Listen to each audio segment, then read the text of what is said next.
Hi everybody, it's Kayjay from Metro Hobbies and I am in need of some tools. So I'm going to take a trip back in time and visit the blacksmith. I can already smell the burning embers and hear the clank of the metal on the anvil. So today we're taking a look at the LEGO Ideas set 21325, Medieval Blacksmith. Now this is a set with 2,164 pieces.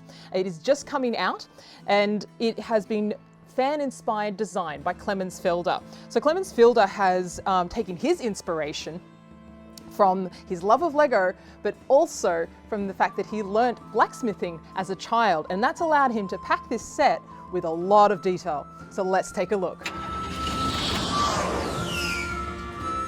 Okay, so this set is really a homage to the LEGO 80s castle theme. And to illustrate that, I've brought in some little medieval minifigures from the 80s who are very eager to upgrade their weapons. As you can see, this here is the latest incarnation of this sword that LEGO has been created, which they've gradually added detail to, and it's hammered into existence by the blacksmith.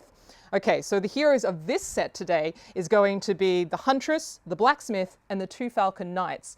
So the Black Falcon Knights, I'm going to draw your attention to them first, because these guys here in the front, you might say, are rather familiar to you.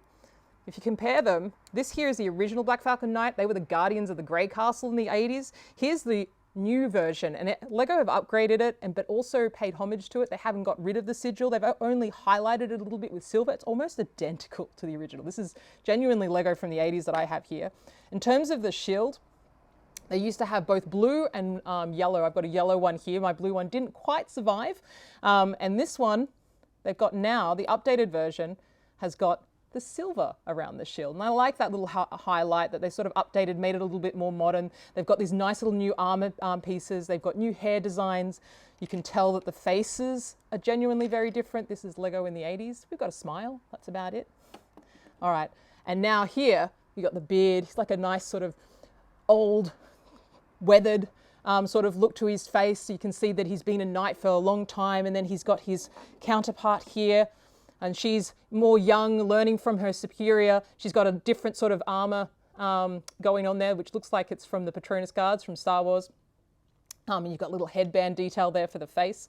So those are the two Black Falcon Knights, and really there's a lot of nostalgia there for a lot of you, because I'm sure you remember back to your childhood when you had the LEGO castle. And move on to the Huntress. So the Huntress, she has two expressions. So she has a happy expression. And then the other side, because she's a huntress and needs to be shooting arrows, she's got an aiming expression so that she can take aim. That hairstyle that she's got there, I'm quite sure that's Princess Leia's hair that they've reused there. And now for the hero of the set, this is the blacksmith. All right, the blacksmith is great. He's got a little happy expression, but what I want to draw your attention to is that underneath the beard, they haven't actually missed out on any detail here. Big smile, right? And then his thinking face, little tongue sticking out as he hammers away to temper the swords. So I think that's a really nice little touch that they've added there. Okay, so moving on away from our little minifigures, I'm going to move on to taking a look at the first level of the Medieval Blacksmith. Now this is the main part of it. This is the workshop. This is where all the action happens. On the side here, there is a crabapple tree.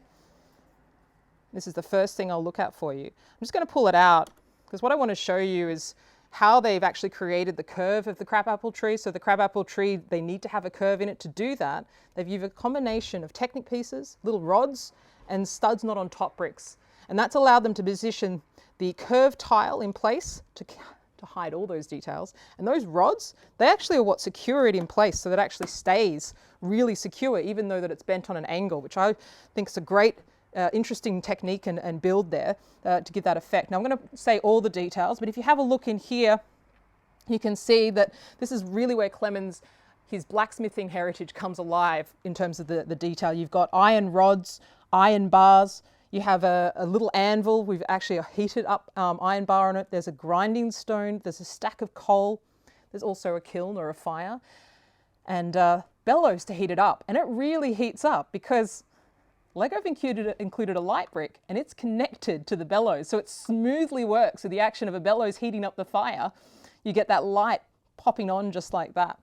All right, and now I'm going to move you to the second floor. I'll leave the rest for you to discover. So in the second floor, There's a couple of details I want to point out to you because they really tried to get that warmth of the medieval kitchen. They've got a couple that I really like. So there's a carrot, but there's a slice of Lego tile they've used to create it to look like it's in the progress of being sliced. There's a little butter churn in there, so the old classic way of churning the butter. The little chairs, I want to draw your attention to these. So they've decided to actually use built chairs rather than the pre-molded plastic chairs that Lego usually use, and they've used minifigure axes to create the backs of the chairs. And unless you look closely or unless you actually built it yourself, you may not have noticed that, but it's a really nice little touch. They've also been able to include a nice little cushion design on it. The doors are brick built, they're not pre-molded, and that's allowed them to have the timber look on the tiles, which they wouldn't have been able to do if they just used a pre-molded Lego door. And I think that's a really nice detail that they've added. So we're going to go to the roof, and upstairs is the bedroom. I'll make sure I put that on it the right way. Oh, I'm going to have to turn it around just so you can see. But so we'll just put that down, turn it around.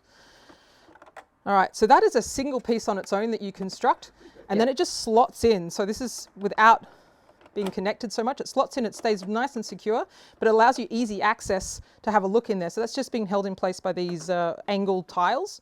So here they've included the bed with the design of a quilt on it. They've also got a treasure chest with an adventure gear ready to go. They've got a desk for writing the stories, and the tile they've placed on there says "Once upon a time," because of course there's story time in medieval times. Nice little fireplace that connects down to the fire at the bottom as well. I don't think the light goes all the way, no. And then here, which I think is a really cool touch, is a brick tile built bear rug right there. I think that's fantastic. They've got the little nose, it's just a little rounded tile. And finally, I'm going to put the roof on and just give you a closer look at that. So the roof, they've really tried to go for the weathered look, but they've still kept to the Lego spirit. Okay, so they've still got that sort of brightness that Lego does. And they've done that by doing a graduation of color. So they've got black tiles, shield tiles is what they are. And then they've gone to a dark blue. And then they've got smatterings of the light blue, and that gives it the weathered look, so it's being aged by the sun. It's not all fresh. They can't afford to replace tiles. You can see they've got some broken tiles and missing tiles. Up the top, they've used the moss green color to create, well, moss, because you can't always get off all the dirt from the top of the roof. So I'll just give you a little turn of the whole thing. Back to the front, there's another little anvil out the front, and there it is. That is the medieval blacksmith in all its glory. Okay, so the medieval blacksmith is, because of it's the modular system that it's incorporated, it means that it has playability while also still keeping its displayability. So this is something that can inspire both children and adults alike. And I think that it's really, with the use of the minifigures, they've been able to inspire story with it. All the detail included in that has helped create a story so you can inspire any imagination. The color palette I really like because it has both soft colors. So you particularly notice that when you first build it, it's really, really soft coloring, and but it's still somehow really bright and cheery. So it's still with the Lego spirit. And the final thing I just wanted to say is, look, it's packed full of nostalgia. Has nice part usage, it's got genuinely nice building techniques, and because of this, because of all this charm, I'm going to give this one the brick of excellence. And really, this is something that you must have. I can't imagine why you're not going out and strapping on your boots, grabbing your coin pouch and running to your nearest medieval store known as Metro Hobbies to grab yourself a medieval blacksmith, because this is how you're going to create all your tools now. All right, everybody, that's it from me. If you liked the video, give it a thumbs up.